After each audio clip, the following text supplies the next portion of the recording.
Le département, premier partenaire du sport en Sarthe.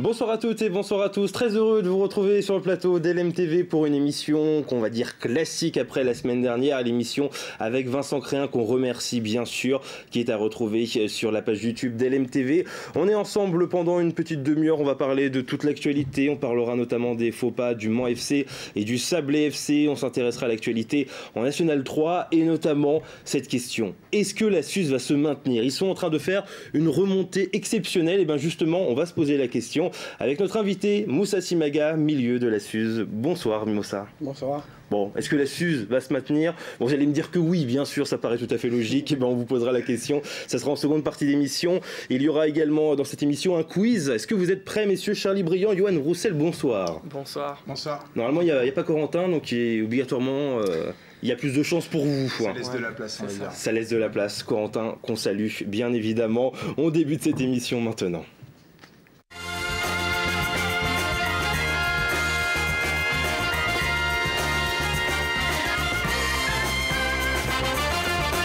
On débute cette émission avec le Mans FC, le petit coup d'arrêt du Mans FC. Vous allez le voir avec les résultats de cette nouvelle journée. Le Mans qui s'est incliné face à l'équipe de Mantes, 2-1. On notera dans le même temps les succès de Saint-Malo et de Saint-Brieuc. Et puis Romorantin qui craque totalement depuis plusieurs semaines. Nouvelle défaite. Romorantin, prochain adversaire du Mans FC au classement. Le Mans possède toujours 6 points d'avance, pardon. Donc 2 victoires d'avance, on a presque envie de dire, sur Saint-Brieuc. Et 9 points d'avance sur Saint-Malo. Bon, il n'y a pas... ça va. C'est juste une défaite. Il n'y a pas le feu au lac, on va dire. Non, bah c'est clair. Hein. On va pas s'inquiéter à chaque petit faux pas de chaque équipe. Non, je pense que petit coup d'arrêt, ça arrive. Ça va les piquer au vif, on espère. Ils vont pas craquer maintenant quand même. Ça serait dommage. Pareil, Johan. Bon, c'est une défaite. Oui, c'est une défaite. Après, ça reste toujours des matchs compliqués.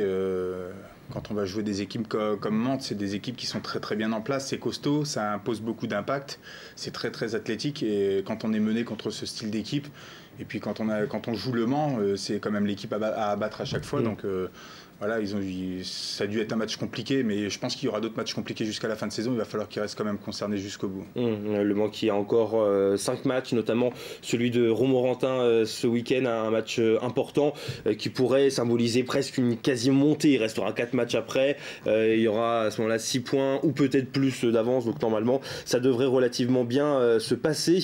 On vous a posé il y a quelques semaines une question sur la page Facebook de Totalement Foot. Vous allez voir, est-ce que vous êtes surpris finalement de la saison du Mans? Regardez les résultats, oui, à 15% seulement et non à 85%. Rappelons que Le Mans est une équipe promue. Le Mans est en tête avec un matelas assez conséquent d'avance qui normalement devrait leur permettre d'aller au niveau national, en national tout court tout simplement. C'est surprenant quand même. Est-ce que vous êtes surpris? Non, Johan? Non, moi ça ne me surprend pas dans le sens où le club avait pour objectif de remonter le plus vite au plus haut niveau. Il y a eu de l'argent d'injecter, il y a quand même un gros budget.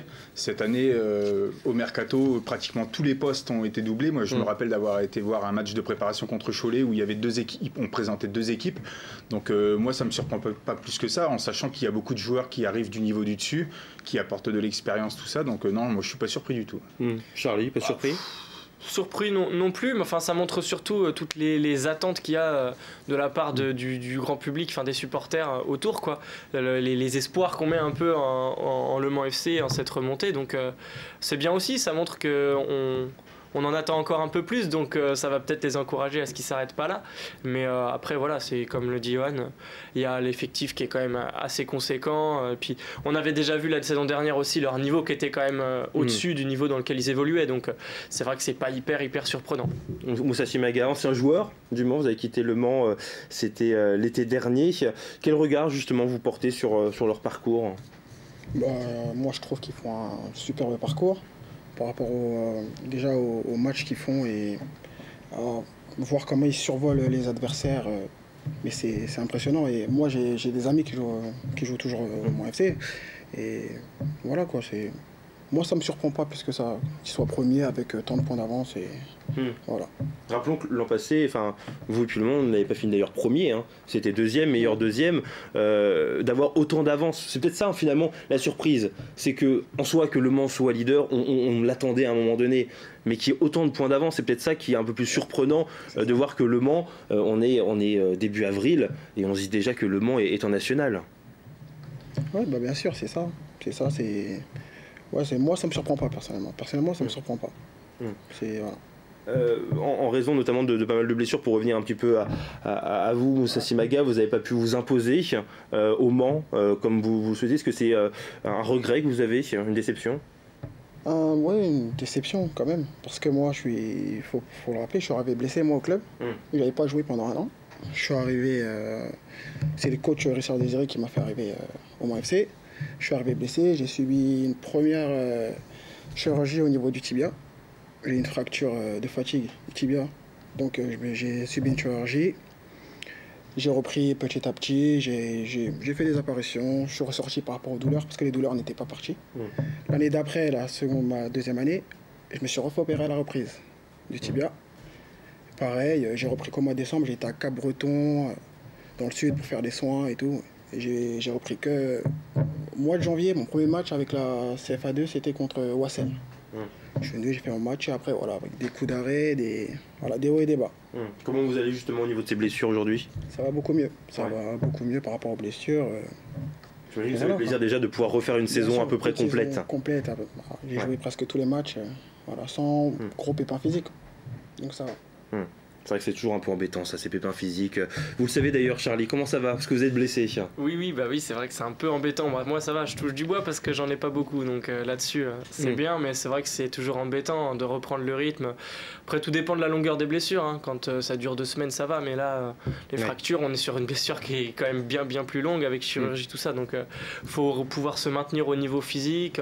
Donc après on perd aussi les sensations, ça se perd vite quand même, les sensations balle au pied, donc c'est toujours embêtant. Il faut avoir un sacré mental aussi pour pouvoir revenir de tout ça. Donc c'est vrai que ça c'est aussi quelque chose qui prouve un petit peu que Moussa a un sacré mental, je pense. Voilà, vous avez un sacré mental, Moussa. C'est sur les mots de Charlie Briand. Parlons de choses un petit peu moins gaies, malheureusement. Vous avez peut-être pu voir dans les résultats de National 2 que Le Havre n'a pas pu jouer ce week-end en raison d'un triste événement. Le jeune Samba Diop qui est décédé, un grand espoir du club que vous voyez en image, qui jouait avec la réserve, notamment qui a joué face au Mans FC lors du match aller. Il n'avait que 18 ans, il a été retrouvé inanimé vendredi soir, dans la nuit de vendredi à samedi. Alors ce n'est pas la première fois que ça arrive, c'est déjà arrivé pas très loin encore aussi de chez nous à Tours avec un jeune joueur, Thomas Rodriguez. Vous allez le voir également en photo. Alors là je m'adresse aux joueurs qui sont sur ce plateau, vous trois, parce que Johan vous jouez encore également. Est-ce qu'on doit avoir peur finalement de jouer au foot aujourd'hui? Alors on parle de ces cas-là, mais il y en a eu d'autres en Italie également, un petit peu partout, même des jeunes également. Guingamp, là, également aussi. Alors c'est un peu la question, est-ce qu'on doit avoir peur à un moment donné de jouer au foot, Johan? Moi, ce qui me questionne, c'est que les derniers qu'il y ait eu, donc c'est quand même, on parle du club du Havre, on parle du club de Guingamp, de Tours, donc c'est quand même des structures professionnelles. Oui. Et c'est vrai que ça arrive de plus en plus et ça pose question parce qu'il y a quand même un suivi qui est assez important dans les centres de formation. Ça s'est développé, c'est pas du tout le même suivi qu'il y avait avant. Et c'est vrai que moi, ça m'étonne et ça me choque de voir en si peu de temps tant de jeunes comme ça partir de... très tôt comme ça. Moussa, est-ce qu'on doit avoir peur de jouer au foot? Est-ce que à des moments vous y pensez peut-être à ça? Pas du tout. À vrai dire, pas du tout. À vrai dire, moi quand je suis sur le terrain, je pense pas à ce genre de choses là, mais on voit que ça arrive régulièrement maintenant. Et trop régulièrement. Ouais, trop régulièrement. Après moi j'ai été en centre de formation, je sais que tout ce qui est suivi médical, test physique, c'est régulier. Donc après on se pose la question. On se pose la question de comment ça a pu arriver, comment... Voilà. Dans ces cas-là, on repense bien évidemment que ce soit à Marc-Vivien Faué, bien sûr, et puis aussi à un Manceau, Clément Pinault, qui avait gagné notamment la Coupe Gambardella. Voilà, c'est une petite parenthèse bien triste, bien sûr. On souhaite avoir une pensée pour toutes les familles qui ont vécu ces drames depuis plusieurs années maintenant, et puis également depuis le début de l'année. Il y en a trop. Et puis également, petite parenthèse, petit coup de gueule, comme on faisait assez régulièrement à l'époque par rapport à la Ligue de football professionnel, qui a de nouveau montré son talent en étant inflexible. Le Havre devait jouer son prochain match à huis clos à cause de pseudo-supporters. Je ne sais pas si vous avez eu l'occasion de voir ça, qui avait envahi le terrain la dernière fois. Le club a demandé d'inviter la famille de Samba Diop pour le prochain match vendredi, mais la LFP a dit non selon des confrères. Encore une fois, félicitations à eux. Allez, parlons d'autre chose maintenant. C'est le petit coup de gueule, de temps en temps, ça arrive. On va parler de National 3. Si vous concerne notamment Moussa Simaga, on reparlera encore un petit peu plus de la Suze. Ça sera en seconde partie. Vous allez voir les résultats de cette nouvelle journée avec la Suze qui s'est donc imposée face à Mulsanne Télocher. Très belle victoire d'ailleurs, 4-1. On notera aussi le beau succès important surtout de La Flèche face à Changé 53.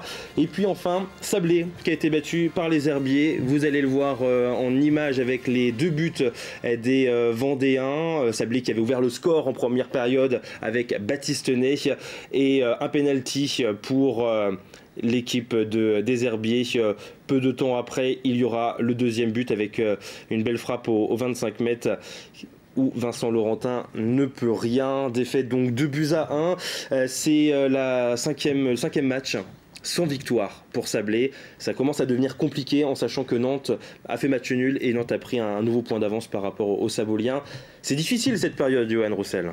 Ouais, c'est compliqué. Après, moi, c'est la question que je me posais. Fut un temps, ils avaient quand même un certain matelas, ils avaient beaucoup de points d'avance. Jusqu'à 7 points d'avance. Jusqu'à 7 points d'avance. Et à savoir que, comme l'avait dit le coach, il est reparti cette année avec pas beaucoup de recrutement, mais avec des jeunes formés au club.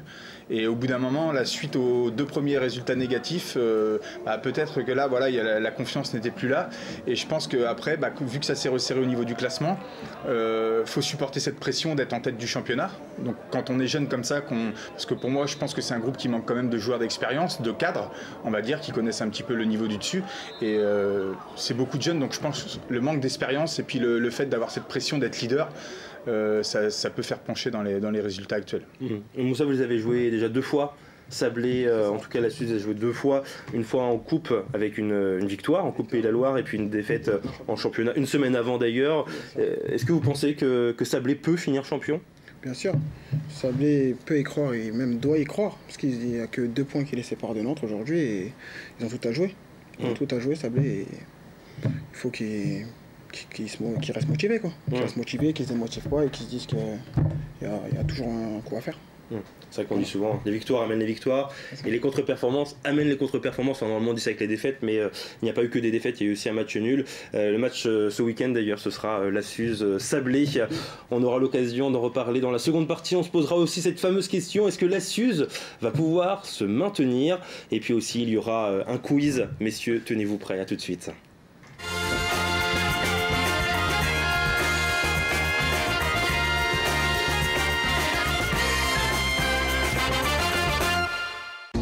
Le département, premier partenaire du sport en Sarthe.